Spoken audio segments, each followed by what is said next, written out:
Dennis Metzler, and welcome to The Charge. Today we were with Dr. George A. Yancey, the author of Beyond Racial Division, a Unifying Alternative to Colorblindness and Antiracism. He's a professor of sociology at Baylor University. George, thanks so much for joining us today. Thanks for having me. All right, so could you give the audience just a little background on your theological orientation or church traditions you've been part of? Yeah, I became a Christian at 19, and at first I went to a predominantly Black church that was sort of like this offshoot. But eventually I joined the Southern Baptist, and I was a Southern Baptist for quite a while. I left the Southern Baptist and really was part of non-denominational churches until recently, where I rejoined a Southern Baptist church. I didn't know there was Southern Baptist at the time. I guess I'm as comfortable with them theologically as anybody. I have my disagreements, but I think that's probably where I'm at. All right. So can you start by defining, how do you define the race problem in America? Would you call it racism or racialization or racial alienation or something else? Yeah, I think about America as a racialized society, which basically means race matters. That impacts our lives and impacts some people more negatively, some races more negatively than others. So in that sense, how I see it. Of course, that racialized element does lead to racial alienation. And while I don't deny the existence of racism, both institutional and otherwise, I like to focus first on the fact that we have race matters. It matters against the interests of certain racial groups. What can we do from there? And then we can work it out from that point forward. All right, so you don't start with the idea that America is a racist country. I prefer not to.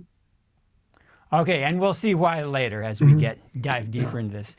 Okay, so could you start by, like your title of your book says, which I found so refreshing when I discovered it, because most people tend to lay on one side or the other, the anti-racist or the colorblind view. So it was really refreshing to me to see a book that's identifying both of those alternatives and saying, hold it, there's something better, there's something more unifying.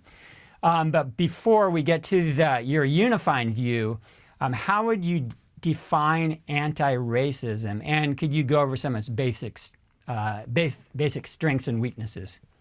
Well, yeah. So anti-racism, I want to get a pop definition of it, the way people who are using it in popular society would define it. And so I read a lot of pop anti-racism books. And I tried to boil it down to as few ideas that transcend all the books. And I came up with three. There's probably more. One is racism is prevalent in all of our society. Two is we must be very intentional in dealing with racism. And three is the responsibility of whites is to do what people of color want them to do. Now, the first two tenets, I have no problems with. I agree. I agree that racism is a problem to our society and would be intentional in dealing with it. But the solution is not for whites to do what people of color want them to do, because of the whole notion of human depravity, that we people of color have human depravity too. And we would misuse the situation just like we've been misused by whites historically, and even in some ways today. So that's sort of I think anti-racism is good for finding problems of race. Its solutions are not so great. So that's how I look at anti-racism. So could you go into a little more depth about the strengths and weaknesses? Yeah, I think the strength is that anti-racism takes racism seriously. And so whereas some people might want to blow off things such as privilege, things such as how our historical racism has impacted us today, anti-racism shines a light on these things so that we recognize that these are problems. But its main weaknesses is that it does not offer solutions that are usable. And it's not just my opinion. That's what research says, that people who research this for a living look at diversity programs.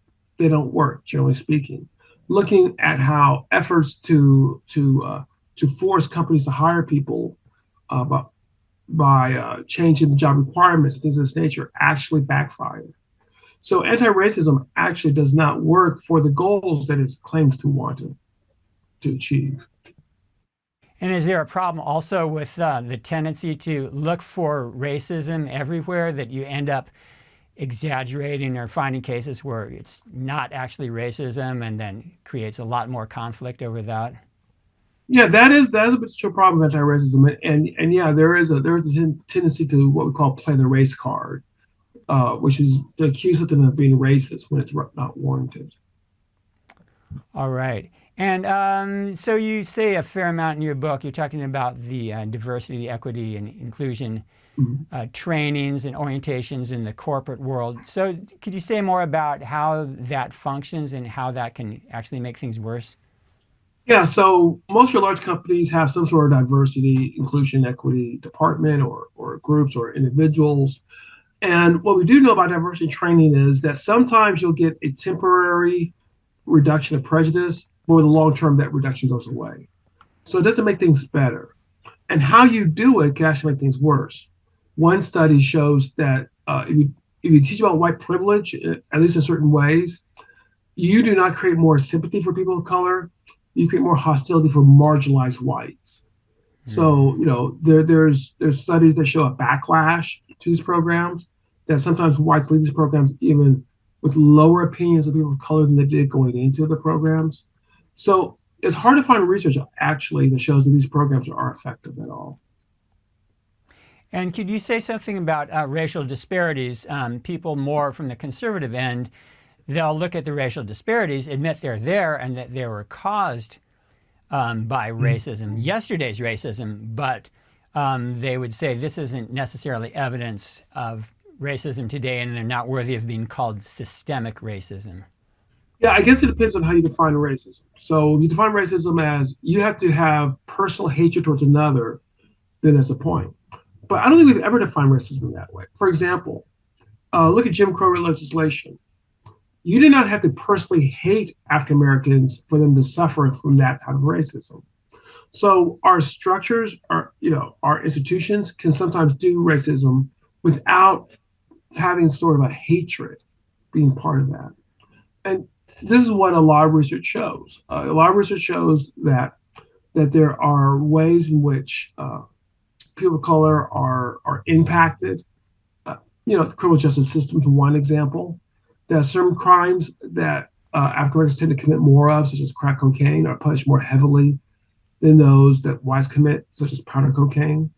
Things like this also are a type of racism.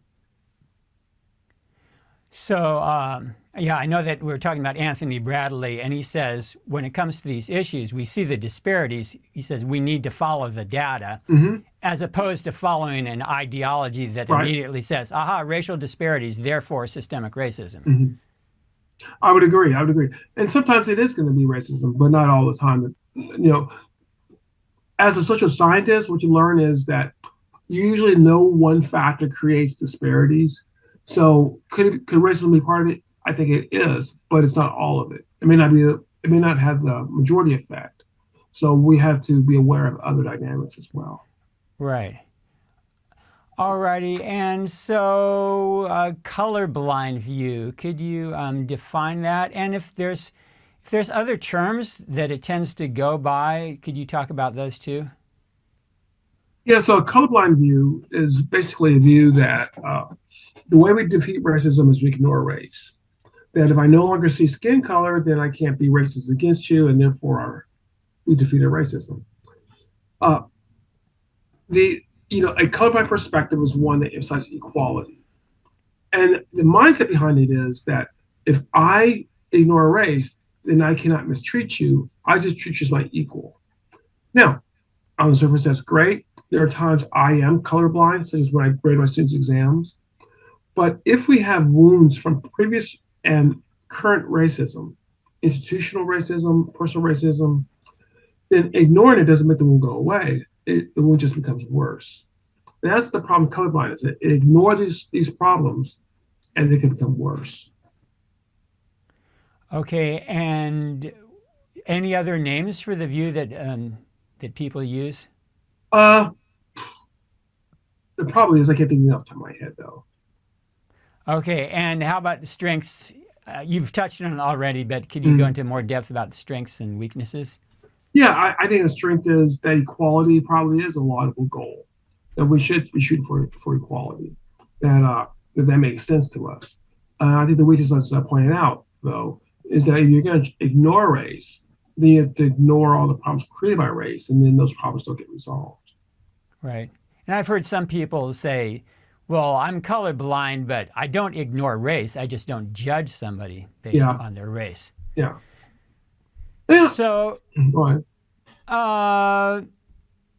So in fact, though, is the movement today we see that's people call colorblind, is that not actually more of an anti-racist movement? Some of it is a backlash towards anti-racism efforts. There's no doubt about that. The whole backlash towards CRT is really not a backlash towards CRT. It's really a backlash towards what they perceive of as anti-racism, in my opinion. And so in your book, you seem to address colorblindness more as part of the white community. So many of the people I listen to are black thinkers like Coleman Hughes, John McWhorter, Glenn Lowry, that go towards more of a colorblind view. Coleman Hughes definitely used that term, the other two less so. So from their perspective, they want to empower black people, and they see the anti-racist view as disempowering black people. Yeah. And they're focusing more on traditional ideas like initiative and responsibility. So would your dialogue be like with them? Well, I think my dialogue would be with them is that, I get it, and obviously I'm a critic of anti-racism, so I'm not saying that they're wrong about the critiques of anti-racism, but we have very real problems, and we have to confront those problems. We can't ignore those problems. So what's their solution to those very real problems that we have? I just point out the criminal justice system. What are we going to do about that? We can see problems in our educational system, in our economic systems. So so if you want to hold on to the ideas of colorblindness, what does that mean in solving our problems? Right. And I see them sometimes backing away from anything that might sound anti-racist. They seem to want to be as contrarian as possible. Yeah. And so I think it actually strengthened their cause if they focused more on some of those, problems with the criminal justice system, mass incarceration, that sort of thing. So would you say that it seems to me that if you go back to 1960, an anti-racist perspective is far more relevant. And today, the farther we put the worst sorts of racism behind us, the more it should look like colorblindness. Would you agree to that? No, because I think both systems are flawed. So that implies that one system wins out over the other. I don't think that that's the approach we want. Okay. So now for your view, you've identified the two views that are at odds with each other and don't seem to be getting us anywhere. So you talk about mutual accountability. How do you, if you could give a brief definition of that first and then go into some more depth? Yeah, so the way I look at it is both of these systems are flawed because both of them are saying, look, you do what we want and then we'll have racial harmony. And the way I see it is we'll have racial harmony when we actually start talking to each other in a productive way. So my system is really based on teaching people how to have productive conversations, collaborative conversations, so that we can work out our racial problems. And maybe our solution looks more like the colorblind perspective or more like the anti-racism perspective. But we've all had our say and we agree on what we're doing and move forward in that way. Okay, so I see the mutual in there. You're talking about collaborative conversations, but where's the accountability? Is this white people holding black people accountable and black people holding white people accountable? What do you mean? Well, I've also called mutual obligations and stuff.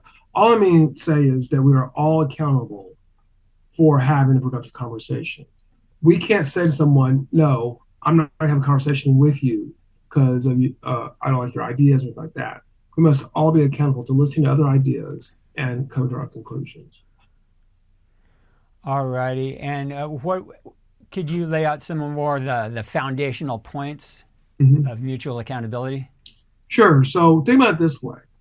If we want to persuade people to do something, we can either try to beat them over the head we could try to shame them into it. And some will comply just to get the shaming, but they won't change their hearts, right?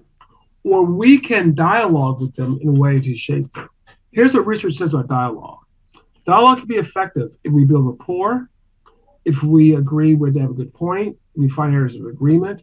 In other words, we can build community, deal with the racial issues, or we can continue the path of polarization, where even if your side wins, all it does is win enough to survive for the day, because the other side is going to build up its forces too. So that's why I think this is a superior approach. So some would say, working for mutual solutions is great, but if one side is totally wrong, don't worry about offending them. I mean, all sorts of people were telling Martin Luther King to settle down, and you're causing all this trouble, you're stirring up conflict. So there's a place for allowing conflict to exist, right? Yeah. Yeah. Look, my approach is not about people acquiescing. My approach is we convince people, but we convince people in a way that's community building instead of polarizing. So if there's unnecessary polarization that's really not accomplishing anything. Right. And so we're all accountable to stop the polarization before it happens by engaging the techniques of collaborative conversation. All righty. So, and in your chapter 5, you talk about there's actual research, actual evidence that supports the mutual accountability model. Could you give us some examples? Well, my favorite study is the one from, I think, Dobbins and Calvich, where they look at companies and they look at their racial makeup of their managers, and they come back 5 years later, they look at the racial makeup of their managers, and then they see what companies are doing. And the companies that engage what I would call more anti-racism approaches, such as mandatory diversity training, changing the job applications, so the job tests, a lot more people will be hired, set up grievance committees, they actually have fewer managers of color 5 years later. The ones that basically go to white managers and say, hey, help us, have a conversation with us, help us to recruit people of color as managers. So that's a collaborative conversation. They have more, 5 years later, they have more managers of color. So to me, that's one of the most powerful evidence of this. Well, I mean, we all know, we've all been kids, and we know what it's like to have a parent or a teacher or a boss back us into a corner. You have to do this, as opposed to letting us find out what actually works and letting us do it from our own goodwill. So what other research besides that? Well, I mean, there's research on content hypothesis. Then the recognition having contact with people of other races actually lessens racial bias. So there's research showing that when we develop a group identity, in other words, when I identify with people all across the country, that reduces prejudice as well. So there's research that collaborative conversation or some variation of it has worked in therapeutic relationships in educational settings. So there's all sorts of scattered research that shows that this is the path. Okay, and since you are a follower of Christ, what would you say is the biblical, theological basis for mutual accountability? I would say that that's human depravity. It's a central notion of who we are as Christians, because without human depravity, we wouldn't need Christ. So I think that's the key, because human depravity says that if any group decides that they have the answers, chances are they don't. And unless we're able to talk to one another to find out what my shortcomings are, what my blinders are, then I'm going to put forth an answer that's going to feed my people, but not others. Only by having a conversation, a healthy conversation, can we find solutions that have common ground for everyone. And what sort of particular scriptures, verses, or Bible stories would you relate to? I like the story of the early church when I'm trying to think of the name of the two types, the two types of Jews, and the women were not being taken care of, and so the community had to get together in order to find a solution, and so they got people from both sides of the dispute, and they talked through a solution. Some men would stay back and take care of the women. Others would go and preach the word. That's, to me, a great example of collaborative conversation. Okay. Yeah, and I was just reading about the Jerusalem Council in Acts 15, relating to the Gentiles and circumcision. So that would be a good example too, I guess. Alrighty. And so you devote a whole chapter to what collaborative conversations, mutual accountability looks like in our daily lives. Hmm. So what are some key points there? It's really listening for understanding instead of arguing. That we got Facebook, we argue, or social media, we just argue. We don't try to listen to understand. You know, so that would be very important. Uh, it would be developing friends across the racial spectrum, and so we have something to listen to. I mean, these are some of the things we have to think about because club conversation could apply to things more than just race, obviously. Right. So how about you talking about guarding against our own arrogance? Hmm. Yeah, because we usually are very convinced that we're correct, to the point to where we don't entertain alternative perspectives. So we have to be aware of that. That's an ongoing human condition. Yeah, in this conversation, which is more of an argument, there's Yeah, not much humility. yeah, So, and you're talking about compromising when necessary. hmm yeah. Because no one's gonna get 100% what they want. So you have to decide what's really vital and what's not, and give up that which is not vital to get more help for that which is vital. Okay, yeah. When you write about it, it's like there's a long-term game. Mhm. Don't ask for 100% and expect to get it. But as long as there's, I can't remember the numbers you Mhm. used, but as long as you're moving in that direction, then you should be happy with that. And that Yeah, I know to a lot of people on the anti-racist side, that sounds like just giving up, selling out. right. Yeah. Yeah, well, I think it's important that we recognize that we're not going to get everything. So, what is it that's really important to us, and fight for that? Because that's what life is. I mean, will you live with your wife or your spouse? Do you expect to get 100% what you want all the time? Of course not. So, why should we expect it out here in the real world? Right, right. And but you also write about overcoming fear. Hmm. How does that work? Well, whites have certain fears about racial conversations, right? Whites fear they'll be called a racist. People of color fear they won't be taken seriously and called a whiner. So we have to overcome our fears. It's almost like when you're single trying to ask that girl out for a date. And you think all things will go wrong, and then you wind up not asking her out. Well, we have to overcome our fear of all things going wrong so we can engage in these conversations. Okay, can you say more about, because I know you spend some time with that, addressing white people and black people and their particular fears that they have to deal with. Yeah, so whites fear being called a racist because that obviously has dire consequences today. You're called a racist, hard time getting a job, people don't you.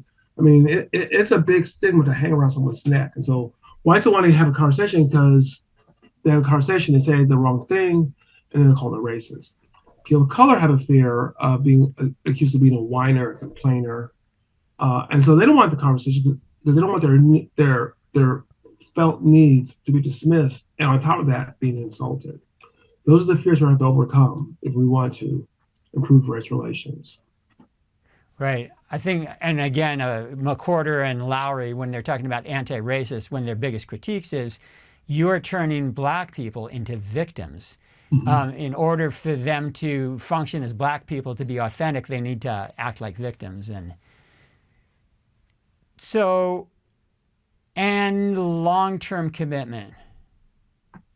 How is that relevant in Yeah, this I mean, conversation? I've this is something I'll probably be working on the rest of my life.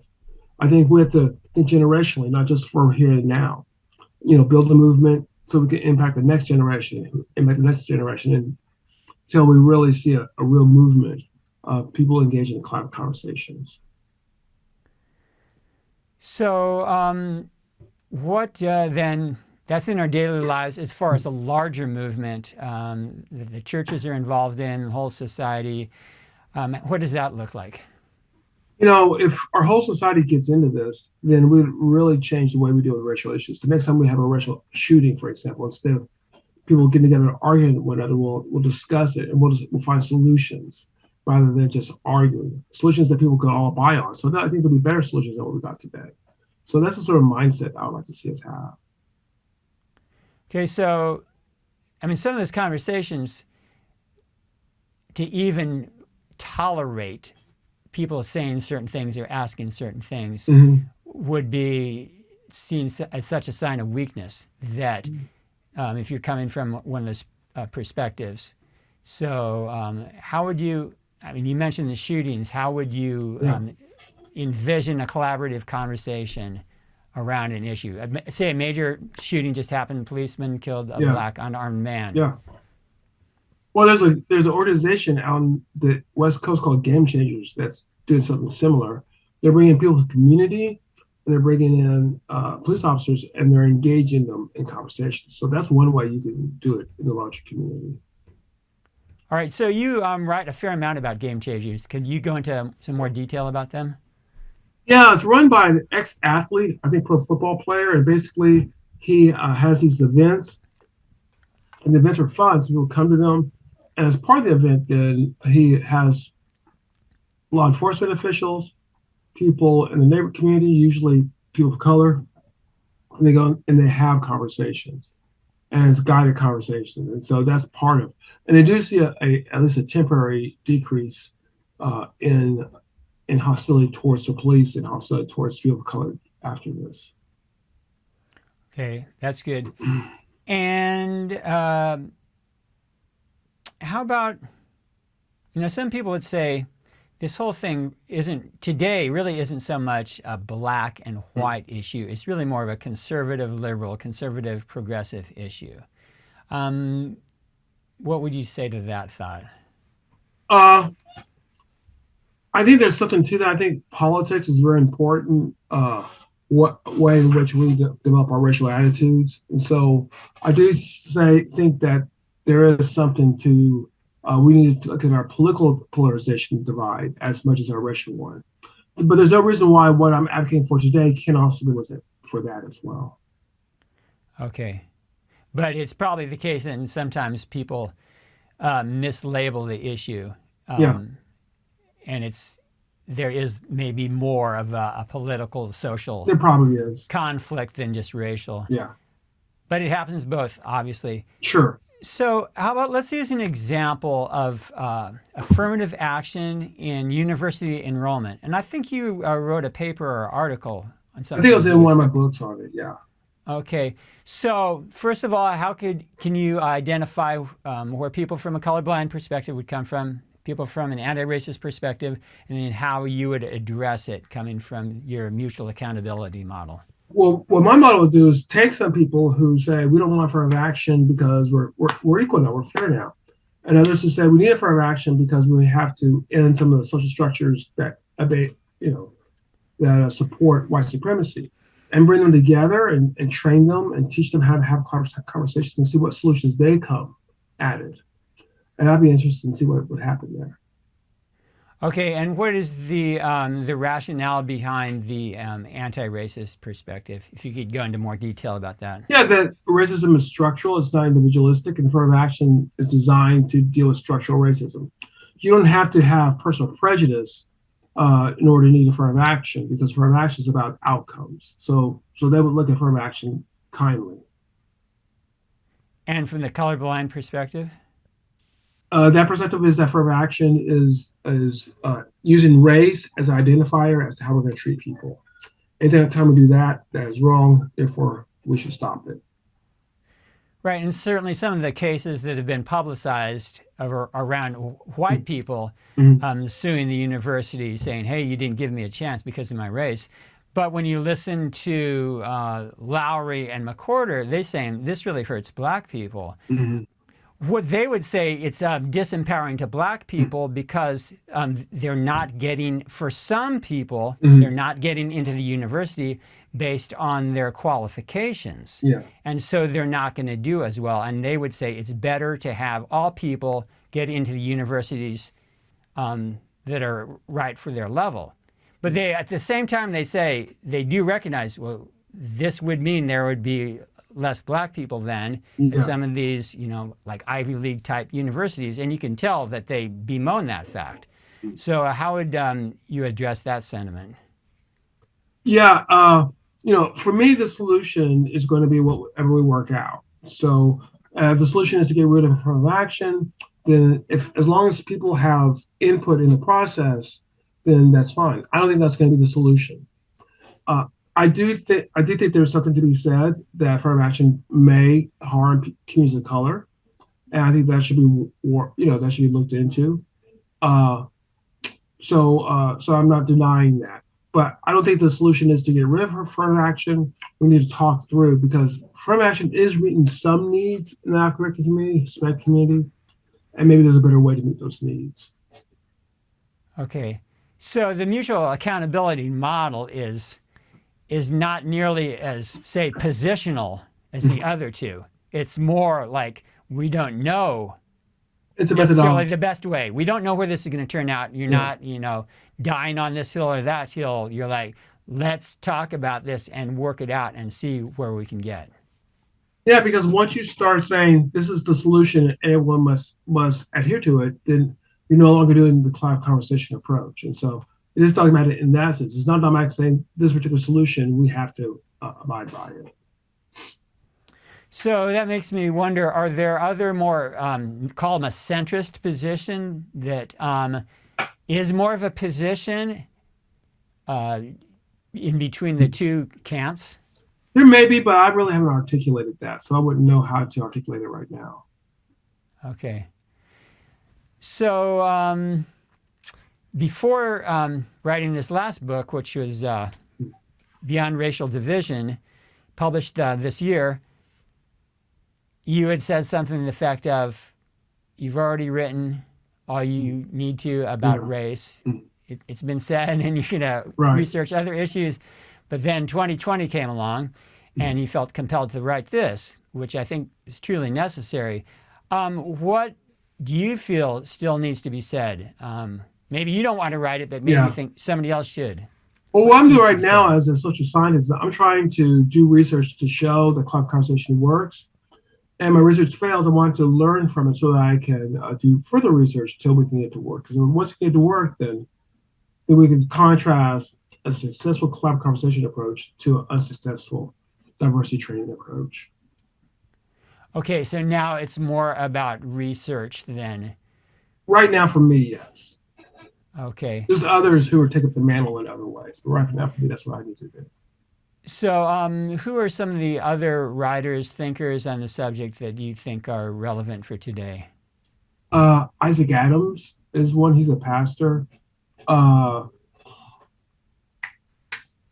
DeMaz, I think, offers some insight into this in the church setting.